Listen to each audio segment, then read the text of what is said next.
بالله من الشيطان الرجيم بسم الله الرحمن الرحيم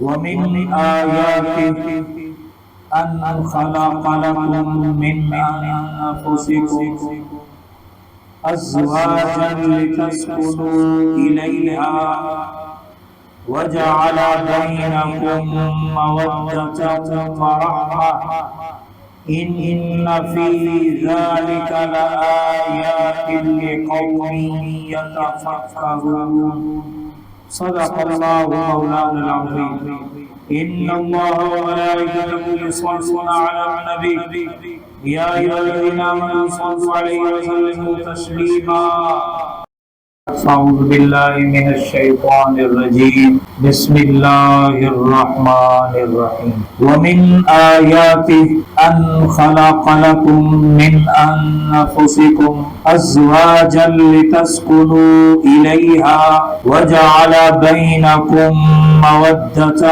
ورحمة إن في ذلك لآيات لقوم يتفكرون صدق الله مولانا العظيم إن الله وملائكته يصلون على النبي يا أيها الذين آمنوا صلوا عليه وسلموا تسليما درود بابری اللهم صل على سيدنا ومولانا محمد وعلى آل سيدنا ومولانا محمد مبارك وسلم درود بابری الصلاة والسلام عليك يا رسول الله وعلى آلك وأصحابك يا سيدي يا حبيب اللہ۔ آج میرا جو موضوع گفتگو ہے وہ ہے شوہر پر بیوی کے حقوق۔ اکثر ہمارے معاشرے میں مرد کے حقوق بیان کیے جاتے ہیں، عورت کے بیوی کے حقوق بہت کم بیان کیے جاتے ہیں۔ تو آج ہمارے معاشرے میں جو سب سے بڑی ایک خرابی ہے جس سے گھر برباد ہو رہے ہیں وہ یہ کہ مرد اپنے حقوق تو جانتا ہے اور بیوی کو گاہے بگاہے اپنے حقوق کے بارے میں بتاتا ہے، لیکن وہ اپنی بیویوں کے حوالے سے مسلمان جو ہے وہ حقوق سے غافل ہے۔ تو اس حوالے سے آج گھروں کے اندر لڑائی جھگڑے طلاق کا ریشو یہ بہت زیادہ بڑھتے جا رہے ہیں۔ میں نے آپ حضرات کے سامنے قرآن مجید فرقان حمید کی ایک آیہ کریمہ تلاوت کرنے کا شرف حاصل کیا، جس کے اندر اللہ تعالیٰ نے فرمایا وَمِنْ آيَاتِ أَنْ خَلَقَ لَكُمْ مِنْ أَنفُسِكُمْ أَزْوَاجًا لِتَسْكُنُوا إِلَيْهَا، اور اس کی نشانیوں سے ہے کہ تمہارے لیے تمہاری ہی جنس سے جوڑے بنائے، ازواجا لتسکنوا الیہا، اور ان سے آرام پاؤ، وجعل بینکم مودۃ ورحمہ، اور تمہارے آپس میں محبت اور رحمت رکھی، ان فی ذلک لآیات لقوم یتفکرون، بے شک اس میں نشانیاں ہیں دھیان کرنے والوں کے لیے، غور و فکر کرنے والوں کے لیے اس میں کیا ہے؟ نشانیاں ہیں۔ تھوڑا سا اس آیہ کریمہ کا مفہوم خلاصہ سماعت فرما دیں۔ اللہ تعالیٰ نے فرمایا کہ یہ جو تمہاری جنس سے تمہاری بیویاں بنائی ہیں، عورتیں بنائی ہیں تاکہ تم ان سے سکون حاصل کرو، آرام حاصل کرو، اور اس کے ذریعے سے تمہاری آپس میں محبت اور رحمت رکھی ہے۔ تو اللہ تبارک و تعالیٰ نے ہمیں فرمایا کہ یہ جو مرد کی جنس سے عورت پیدا کی ہے یہ بھی اللہ کی نشانیوں میں سے ایک نشانی ہے۔ اللہ تو قادر ہے، اگر اللہ چاہتا تو وہ مرد کو مٹی سے جیسے اس نے پیدا کیا، عورت کو وہ آگ سے پیدا کرتا۔ جنس مختلف ہوتی تو یہ ایک فطری عمل ہے کہ جب جنس بدل جاتی ہے وہ محبت نہیں رہتی بلکہ محبت کی بجائے نفرت پیدا ہوتی۔ اب آگ سے جن بنے ہیں، مٹی سے انسان بنے ہیں، یا اللہ نے مردوں کو مٹی سے بنایا ہے اور عورتوں کو وہ جانوروں سے پیدا کر دیتا، درختوں سے پیدا کر دیتا، وہ کسی اور جنس سے پیدا کر دیتا، تو آپس میں محبت نہ رہتی. تو اللہ نے فرمایا یہ ہماری نشانیوں میں سے ایک نشانی ہے کہ ہم نے تمہاری محبت کے لیے اور ایک دوسرے کی دلوں میں الفت ڈالنے کے لیے ہم نے تمہاری جنس سے عورت کو پیدا کیا اور اسی تمہاری جنس سے ان میں سے بعض کے لیے بیویاں مقرر فرما تاکہ تم ان سے سکون حاصل کرو. انسان کھاتا ہے، پیتا ہے، کام کاج کرتا ہے، ان میں سے ایک سب سے بڑی ضرورت جو انسان مرد کے لیے اللہ نے رکھی ہے وہ ہے کہ انسان جنسی تسکین بھی چاہتا ہے. تو اللہ نے اس کا جائز حلال طریقہ کیا رکھا ہے کہ جو خواتین جن کا نکاح شریعت میں حلال ہے اور وہ تمہیں پسند آئیں تو تم ان کے ساتھ نکاح. اور اللہ نے قرآن پاک میں فرمایا ہن لباس لکم وانتم لباس لہن، مرد عورت کا لباس ہے، عورت مرد کا لباس. اور ایک روایت میں ایک آیت میں اللہ تعالیٰ نے فرمایا کہ یہ تمہاری کھیتیاں ہیں، شریعت کے دائرے میں رہتے ہوئے جس طرح چاہو تم ان کھیتیوں میں داخل ہو جاؤ. تو آج میرے دوستوں، میرے بھائیوں، ہم اپنے معاشرے میں نظر دوڑائیں تو آج بیوی مرد کے حقوق سے غافل ہے، مرد بیوی کے حقوق سے غافل ہے، جس کی وجہ سے اکثر رشتے غلط فہمیوں میں مبتلا ہو کر ٹوٹ جاتے، طلاقوں تک نوبت آ جاتی ہے. اور ایک تو یہ ہے نا کہ نکاح ہوا، رخصتی نہیں ہوئی، اس سے پہلے رشتہ ٹوٹ گیا، منگنی ہوئی، اس رخصتی سے پہلے رشتہ ٹوٹ گیا. آج ہمارے معاشرے میں طلاق کا اس قدر رجحان بڑھ گیا ہے کہ 4 5 6 بچوں کی مائیں، مرد جو 6 بچوں کے باپ ہیں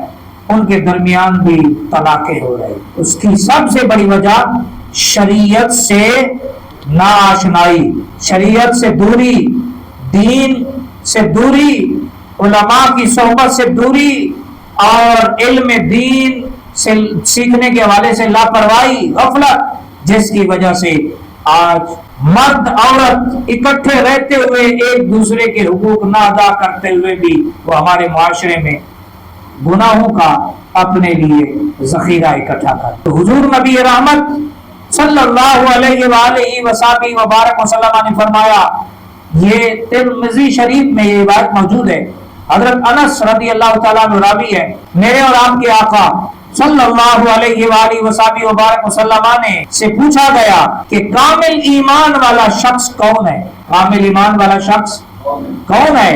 ارشاد فرمایا جو اپنی بیوی کے ساتھ حسن سلوک میں سے سب سے اچھا ہے وہی کامل ایمان والا شخص ہے. آپ میں سے اکثر نوجوان بچے ہیں جن کی ابھی شادیاں ہونی ہیں، آپ جن کی اولاد ہیں، آپ کے والد بھی ہیں، والدہ بھی ہیں. اللہ کے رسول سے پوچھا گیا یا رسول اللہ انسانوں میں سے سب سے کامل ایمان والا کون ہے؟ حضور نے فرمایا جو اپنی بیوی سے سب سے اچھا سلوک کرتا ہے نا، اس نے سلوک، وہ سب سے زیادہ کامل ایمان والا ہے.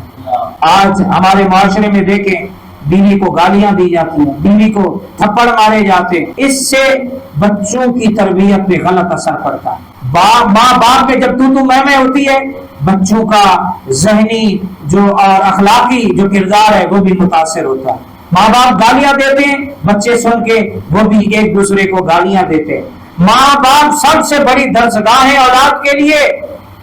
ہزاروں استاد وہ بچوں پہ رنگ نہیں چڑھا سکتے جو ماں باپ اپنی تربیت سے بچوں کی تربیت کر سکتے. کامل ایمان والے کی نشانی بتائی گئی کہ جو اپنی بیوی کے حقوق اچھے طریقے سے ادا کرے. اسی طرح مسلم شریف کی روایت ہے، ترمذی شریف کی روایت ہے، یہ نہیں ہے کہ شادی کر لی اور اب جو ہے وہ عورت تمہاری دھوبن بنی ہوئی ہے، گھر کی ماسی بنی ہوئی ہے اور وہ گھر کے سارے کام کاج کر رہی ہے اور تمہارا اس کی طرف کوئی دھیان نہیں ہے. یاد رکھیں اللہ کے رسول نے فرمایا قیامت کے دن ہر نگران سے اس کے نیچے جو لوگ ہوں گے اس کے متعلق اس سے سوال کیا جائے. حضرت عبداللہ بن عمر رضی اللہ تعالیٰ عنہ راوی ہیں کہ حضور نبی پاک صلی اللہ علیہ وسلم نے فرمایا کہ تم میں سے ہر ایک نگران ہے، تم میں سے ہر ایک نگران ہے اور ہر ایک سے اس کی زیر نگرانی چیز کا سوال ہوگا.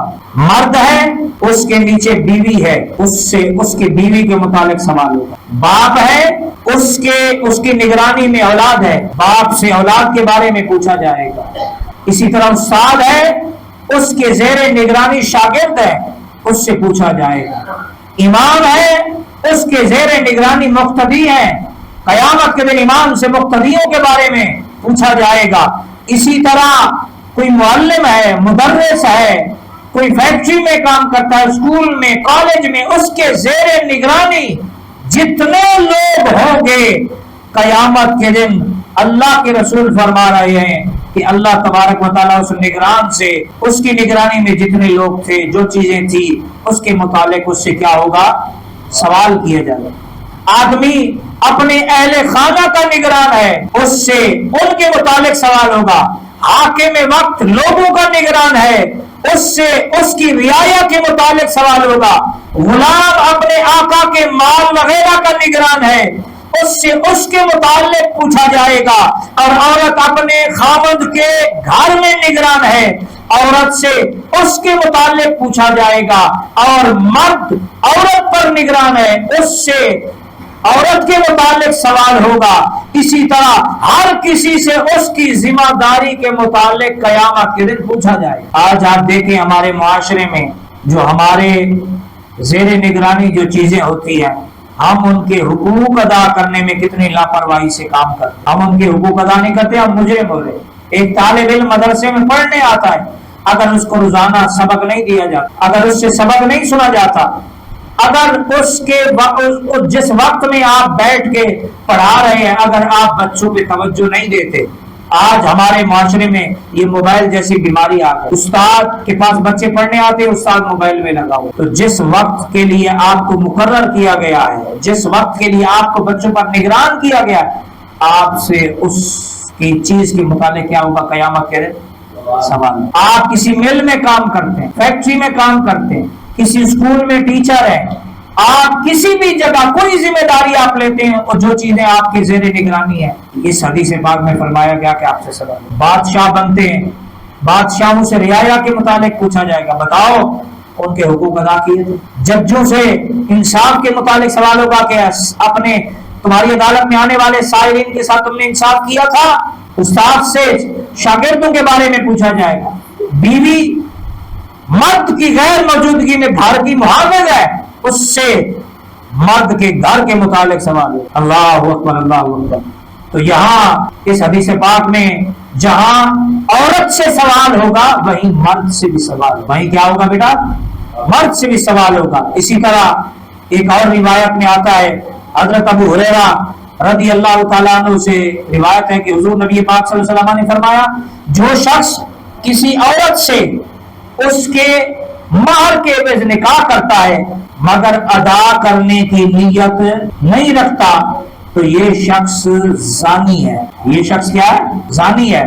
یہ مہر جو ہوتا ہے شریعت محمدیہ کے دائرے میں رہتے ہوئے اگر کوئی آدمی اس مہر کے عوض کسی سے ایجاب و قبول کے ساتھ نکاح کرتا ہے اور اس کے دل میں ادا کرنے کے حوالے سے خیانت ہے تو یوں سمجھو کہ یہ بدکار ہے. آدمی یہ کیا ہے؟ بدکار ہے. کیونکہ اسی مہر کی ادائیگی کے ذریعے سے وہ چیز جو شریعت نے حرام رکھی ہے اس کو حلال کر دیا جاتا ہے. یہ عورت کے حقوق بیان ہو رہے. آج مہر مقرر کیا جاتا ہے، شادی میں جو ہے وہ خرچے آپ دیکھ لیں کتنے کیے جاتے ہیں.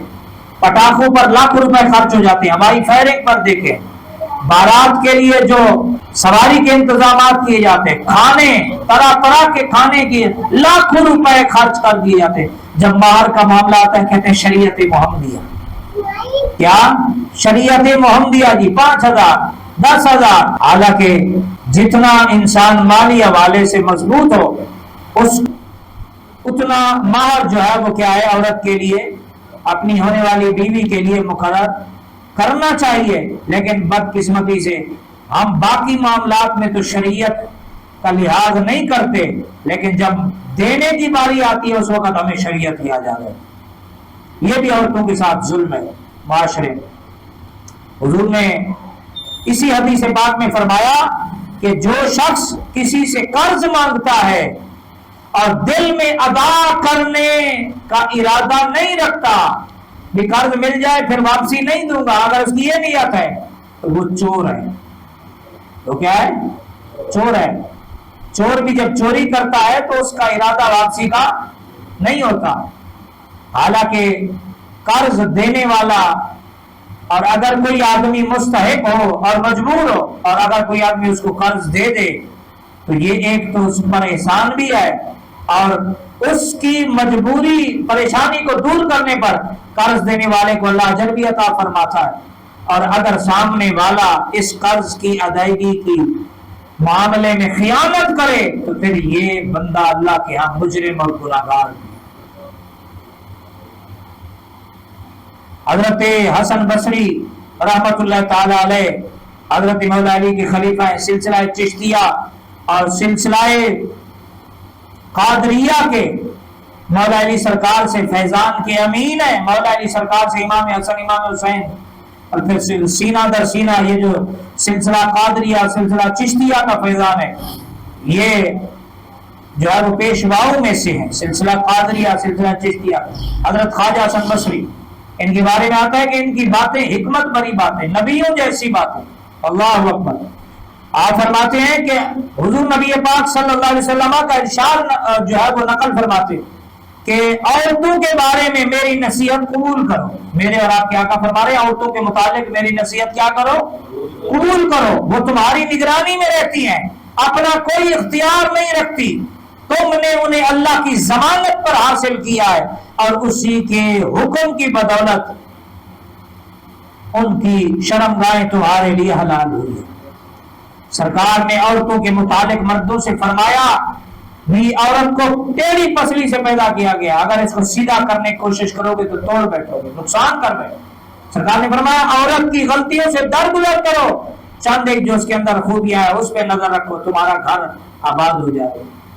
اگر اس کی برائیوں کی طرف اس کے عیب تلاش کرنے میں تم لگ گئے تو پھر اپنا گھر برباد کر بیٹھو گے۔ اپنا گھر کیا ہے؟ برباد کر بیٹھو گے۔ اللہ اکبر۔ تو ہمیں چاہیے کہ آج ہم معاشرے میں ان چیزوں کو سیکھیں تاکہ ہمارے گھر جنت کی نظیر بنے اور ہمارے گھروں کی آپس کی لڑائیاں ناچاکیاں ختم۔ اکثر ہزاروں بچیاں ایسی ہیں جو آج بھی چھوٹے چھوٹے معاملات کی وجہ سے ماں باپ کے گھروں میں بیٹھی ہیں، ناچاکی ہیں، کئی بیوہ ہو گئی، کئی طلاق یافتہ ہو گئی۔ تو اس وقت ضرورت ہے کہ شریعت محمدیہ کو سیکھا جائے تاکہ ہم اپنی کمزوریاں کوتاہیاں شریعت محمدیہ کی تعلیم حاصل کر کے دور کر سکیں۔ حضرت فقی ابو اللیث رحمت اللہ تعالی علیہ فرماتے ہیں کہ شوہر پر عورت کے 5 طرح کے حق لازم ہیں۔ کتنے؟ 5 طرح کے حق لازم ہیں۔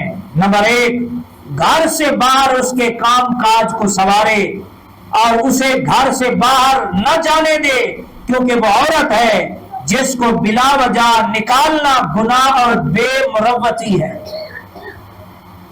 یہ عورت کا حق ہے کہ اس عورت کے باہر کی جو ضروریات ہیں وہ مرد کو چاہیے کہ وہ پورا کر کے دے۔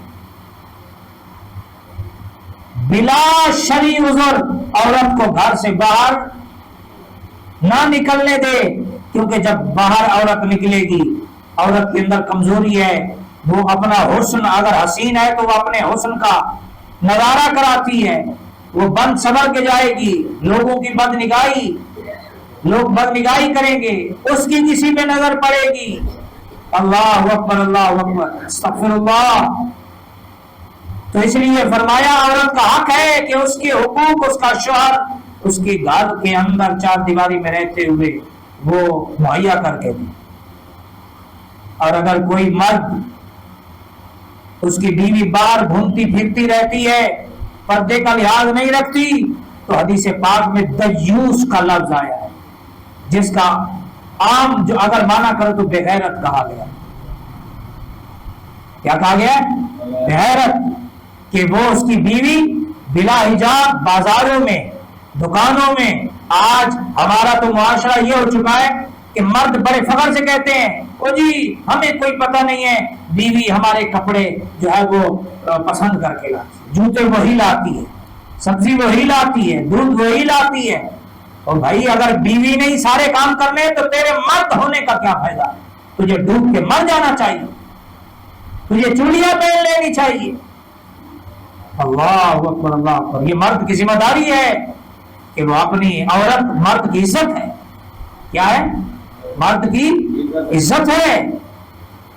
کیا آپ اپنی عزت کو کسی کے حوالے کرنا چاہیں گے؟ نہیں نا۔ حدیث پاک میں آتا ہے اگر عورت مرد کی اجازت کے بغیر گھر سے باہر نکلے، جب تک وہ گھر سے باہر رہتی ہے اس وقت تک اللہ کے فرشتے اس پہ لعنت بھیجتے ہیں، حدیث ہے۔ اب جو مرد خود اپنی عورت کو بنا سوار کے گھر سے باہر بھیجے، بتاؤ پھر وہ مرد کہاں کھڑا ہے؟ دوسرا، عورت کا حق کیا ہے کہ نماز، روزہ وغیرہ کے احکام کے متعلق بقدر ضرورت مسائل اسے سکھائے۔ اگر خود نہیں سیکھا ہوا کسی دینی مدرسے میں اسے بھیجے، داخلہ دلائے، یا کسی معلمہ کا اہتمام کرے، وہ گھر میں آئے اور خواتین کے جو شرعی مسائل ہیں وہ سکھائیں۔ یہ عورت کا حق ہے، مرد پر حق ہے۔ آگے یہ سمجھ میں، یہ مرد پر حق ہے عورت کا کہ مرد کو چاہیے کہ روزے کے متعلق، نماز کے متعلق، طہارت کے متعلق اور دیگر جو ضروریات ہیں جس کو ہم فرض علوم کورس کہتے ہیں، یہ عورت کو چاہیے کہ اس کو کروائے، اور مرد کو بھی یہ کرنا چاہیے، مرد کو بھی کرنا چاہیے۔ آج ہمارے معاشرے میں جو ہے وہ مرد نماز نہیں پڑھتے تو انہوں نے دین کیا سیکھنا، اور جب خود نہیں آتا تو انہوں نے اپنے بچوں کو، اپنی بچیوں کو یا اپنی بیگمات کو انہوں نے کیا سکھانا۔ تیسرا، عورت کا حق یہ ہے حلال کھانا کھلائے، حلال روزی۔ آج ہمارے معاشرے میں ایک سب سے بڑی خرابی ہے، اولاد کو آرام دینے کے لیے باپ اپنی کمائی پر نظر نہیں رکھتا، حلال ہے حرام ہے کیا ہے، بس زیادہ آنا چاہیے۔ اولاد کا مستقبل کہتے ہیں روشن کرنے کے لیے استغفر اللہ، بس بلڈنگیں بنائی جاؤ، بھائی کا حق کھائے جاؤ، بہن کا حق کھائے جاؤ، مزدور کا حق کھائے جاؤ۔ یہ آپ اولاد کا مستقبل روشن نہیں کر رہے، آپ ان کی حرام غذا کے ذریعے سے پرورش کریں اگر ناجائز طریقے سے لا رہے ہیں۔ اور حدیث پاک میں آتا ہے جس جسم کی پرورش یا جو جسم فرما حرام رزق سے ہوا ہے اس کو جہنم کی آگ میں پگھلایا جائے گا۔ جہنم کی آگ میں کیا کیا جائے گا؟ پگھلایا جائے گا۔ یہ نہیں ہے کہ عورت نے اگر کوئی فرمائش کر دی تو انسان سود بھی کر دے گا، نہ نہ نہ۔ شریعت کے دائرے میں رہتے ہوئے انسان کو چاہیے کہ وہ اپنی بیوی ہے، بیٹی ہے، بچے ہیں، شریعت کے دائرے میں رہ کر ان کی جائز ضروریات کو پورا کرے۔ اور چوتھا کیا ہے کہ اس پر کوئی ظلم نہ کرے کیونکہ وہ اس کے پاس امانت ہے۔ بیویاں مردوں کے پاس کیا ہے؟ اللہ کی طرف سے، اللہ کے رسول کی طرف سے امانت ہے۔ اگر مرد ان میں کسی طرح کی خیانت کرے گا اللہ کے حضور جواب دہ ہوگا۔ کیا ہوگا؟ جواب دے ہوگا۔ اور حضور کی ایک حدیث پاک کا مفہوم ہے کہ مومن خائن نہیں ہو سکتا۔ حضور نے فرمایا خیانت کرنے والا ہم میں سے نہیں ہے۔ اور پانچواں حق یہ ہے کہ وہ اگر اس پر کچھ زیادتی بھی کر بیٹھے تو محض اس کی ہمدردی میں اسے برداشت کرے کہ کہیں اس سے بھی بڑھ کر کوئی بات نہ کر بیٹھے۔ یعنی اگر اس سے کوئی قصور ہو جائے، خطا ہو جائے، غلطی ہو جائے تو اس سے ہمدردی کرتے ہوئے اللہ اکبر کیا کرے؟ اس سے درگزر کرے۔ جو اس نے قصور کیا ہے یا اس کے ساتھ کوئی زیادتی کی ہے مرد کے ساتھ، اس سے بڑھ کر اس سے زیادتی نہ کرے، اس سے بڑھ کر اس سے زیادتی نہ کرے۔ میرا بیٹا میری طرف توجہ کرو۔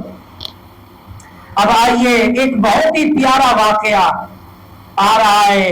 کیا ہی اچھا ہے کہ اگر اس اسوائے حسنہ کو ہر مرد اپنا لے تو خدا کی قسم بڑی بڑی گھروں کی لڑائیاں میاں بیوی کی ختم ہو جائیں۔ وہ واقعہ کیا ہے؟ حضور کے ایک صحابی تھے، ان کی بیوی سخت مزاج تھی، وہ ہر وقت اپنے شوہر سے لڑتی جھگڑتی۔ حضرت عمر کا دور تھا، آپ امیر المومنین تھے۔ اس نے کہا میری بیوی نے میرے گھر میں جینا مشکل کیا ہوا ہے، ہر وقت لڑتی جھگڑتی رہتی، تو میں کیوں نہ امیر المومنین سے اس کی شکایت کروں کہ وہ اس کو بلائیں اور اس کو تھوڑی نصیحت کریں، اس کو سمجھائیں کہ یہ تھوڑا سا ہاتھ ہلکا رکھے۔ اب اس ارادے سے وہ صحابی رسول حضرت عمر کی طرف چلے۔ جب حضرت عمر کے دروازے پر پہنچے تو کیا دیکھا کہ ان کی بیوی سے سخت لہجے میں حضرت عمر کی بیوی ان سے بات چیت کر رہی ہے۔ انہوں نے کہا بھئی میں تو آیا تھا اپنی بیوی کی شکایت لگانے، ادھر تو امیر المومنین اپنی بیوی کی عدالت میں جو ہے وہ کھڑے ہیں۔ تو کہا میرا تو چلو کم معاملہ ہے، یہاں تو اس سے زیادہ لگ رہا ہے۔ اللہ اکبر اللہ۔ حضرت امیر المومنین اپنی بیوی کی باتیں جو وہ کیے جا رہی ہیں وہ چپ کر کے سنے جا رہے ہیں۔ وہ اس نے جانے کا ارادہ کیا، اس نے کہا میں تو اپنا مسئلہ حل کروانے آیا تھا، ادھر تو امیر المومنین کا اپنا مسئلہ جو ہے وہ چل رہا ہے۔ اللہ اکبر اللہ اکبر سبحان اللہ۔ اب وہ جانے کا ارادہ اس نے کیا، اتنے میں حضرت عمر فاروق رضی اللہ تعالیٰ عنہ بات تشریف لائے۔ آپ نے اسے پوچھا کہ کیسے آئے؟ اس نے یہ ساری روایات بیان کر دی۔ اس نے کہا حضرت میں ایسے آیا، ادھر تو آپ کا معاملہ چل رہا ہے۔ اللہ اکبر اللہ۔ آپ نے دیکھو پھر نصیحت جو فرمائی، آپ نے فرمایا دیکھو میں سارا دن خلافت کے امور سر انجام دیتا ہوں، یہ بیچاری اکیلی گھر میں ہوتی ہے، میرے گھر کو صاف ستھرا رکھتی ہے، میرے بچوں کی پرورش کرتی ہے، میرے کھانے کا انتظام کرتی ہے، اور اسی طرح یہ میرے کپڑے دھوتی ہے، میری غیر موجودگی میں میرے مال کی گھر کی حفاظت کرتی ہے۔ تو اس کو اگر کوئی شکوہ ہوگا تو اس کا شکوہ میں نہیں سنوں گا تو پھر کون سنے گا؟ اس کا غصہ میں نہیں برداشت کروں گا تو پھر یہ کس سے کرے گی؟ سارا دن گھر میں ایک ہی جگہ رہ کر انسان ٹینشن میں بھی آ جاتا ہے۔ اللہ اکبر اللہ اکبر۔ جب اس صحابی رسول نے وہ جو شکایت کرنے آئے تھے، اللہ اکبر، انہوں نے جب یہ سنا کہ امیر المومنین نے کتنی پیاری نصیحت فرمائی ہے کہ میں صرف بیوی کو بیوی سمجھتا تھا، لیکن بیوی میرے کپڑے بھی دھو رہی ہے، میرے گھر کو صاف ستھرا بھی رکھ رہی ہے، میرے بچوں کا بھی خیال کر رہی ہے، اچھا اسی طرح وہ میرے جو ہے وہ ہر چیز کو اس نے میرے گھر کو سنبھالا ہوا ہے۔ اگر وہ غصہ کر بھی لیتی ہے تو مجھے اس ایک عورت کا جو میری بیوی ہے اس کا غصہ برداشت کرنے میں کیا ہے؟ تو اس صحابی رسول نے عرض کی حضرت آج کے بعد میں بھی آپ کے اس عمل پہ عمل کروں گا اور میں اپنی بیوی کے سامنے جو ہے وہ اس کے جواب کے بدلے میں جواب نہیں دوں۔ اللہ اکبر۔ آج ہمارے معاشرے میں جو تباہی بربادی ہلاکت اس کی سب سے بڑی وجہ یہ ہے، ایک اگر شیر ہے تو دوسرا کہتا ہے 1.5 شیر، دونوں طرف سے آگ۔ تو کیا ہوتا ہے پھر؟ آگ جلدی ہے، غصہ تو آگ ہے نا، جب دونوں طرف سے آگ ہوگی تو پھر کیا ہوگا؟ رشتے جل کر خاکستر ہو جاتے ہیں، بیوی میاں بیوی کا رشتہ طلاق تک پہنچ جاتا ہے، طلاقیں ہو جاتی ہیں، رنجشوں میں سالوں سال بچیاں اپنے گھروں میں بری ہو جاتی ہیں۔ ہمارا معاشرہ اس قدر ظالم ہے۔ اللہ اکبر اللہ اکبر۔ بس آخری باتیں عرض کرتا ہوں، اور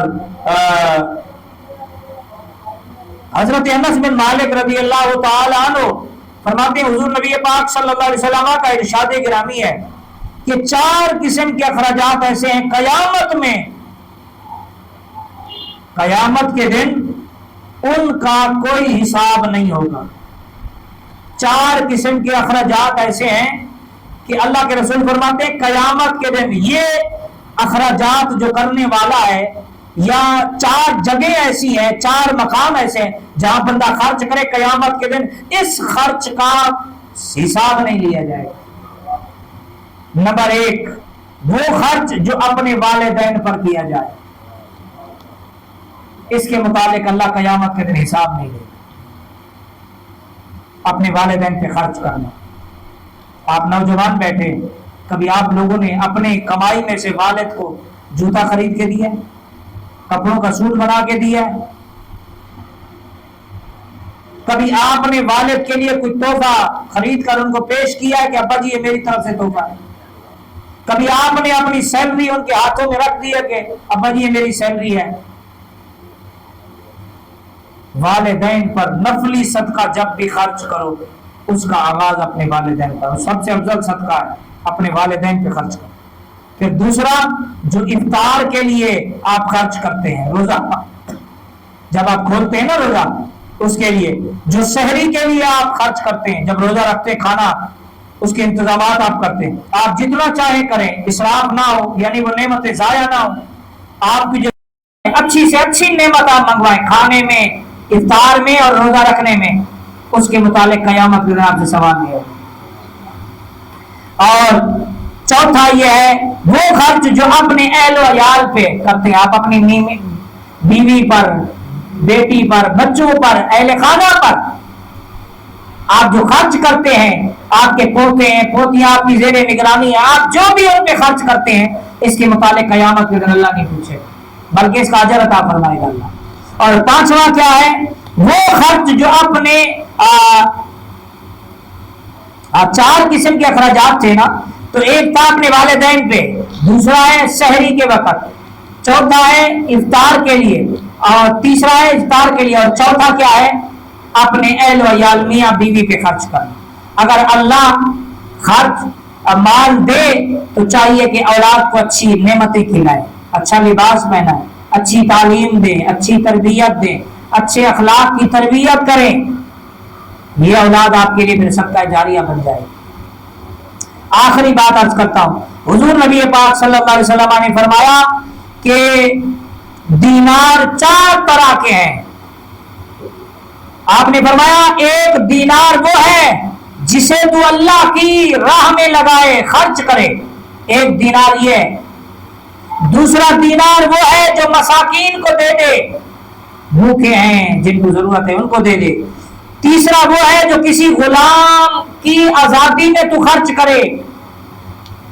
پہلے دور میں لوگ غلام ہوتے تھے، منڈیوں میں بکتے تھے، کوئی بندہ اگر کسی کو اللہ کی رضا کے لیے خرید کے آزاد کر دے، اللہ کی رضا کے لیے اس کو آزاد کر دے بھی جا، آج کے بعد تو کسی کا غلام نہیں ہے، ایک دینار یہ خرچ ہے۔ اور چوتھا کون سا ہے؟ چوتھا وہ ہے وہ جو تیرے اہل و عیال پر لگ جائے، یہ مسلم شریف کی روایت ہے۔ حضور نبی پاک پہلا کیا تھا؟ اللہ کے راستے میں، دوسرا کیا تھا؟ مسکین پر، چوتھا کیا تھا؟ تیسرا کیا تھا؟ غلام کو آزاد کرنے پر، اور چوتھا کیا ہے؟ اہل و عیال پر۔ اللہ کے نبی صلی اللہ علیہ وسلم فرما رہے ان سب میں زیادہ اجر والا دینار وہ ہے جو تیری اہل و عیال پہ خرچ ہوا، جو تیرے اہل و عیال پہ خرچ ہوا۔ آج لوگ اپنی بیوی پر، بچوں پر صحیح طریقے سے خرچ نہیں کرتے۔ دوستوں یاروں کے ساتھ جو ہے وہ باہر جاتے ہیں، ہزاروں روپے کے کھانے کھائیں گے، کبھی گھر میں اچھا نہیں پکوائے۔ سب ایسے نہیں ہیں لیکن بعض بخیل ایسے ہیں، دوستوں میں خرچ کر دیں گے اپنی تنخواہیں، سیلریاں، گھر والوں کو اچھا لباس نہیں لے کے دیں، اولاد کو اچھا لباس نہیں بنائیں۔ حالانکہ یہاں آپ نے دیکھا اللہ کے راستے میں بھی خرچ کرو، اتنا اجر نہیں جتنا اجر بیوی پر، بیٹی پر، بچوں پر، ان کی تربیت پر، ان کی تعلیم پر خرچ کرنے پر اللہ اجر عطا فرماتا ہے۔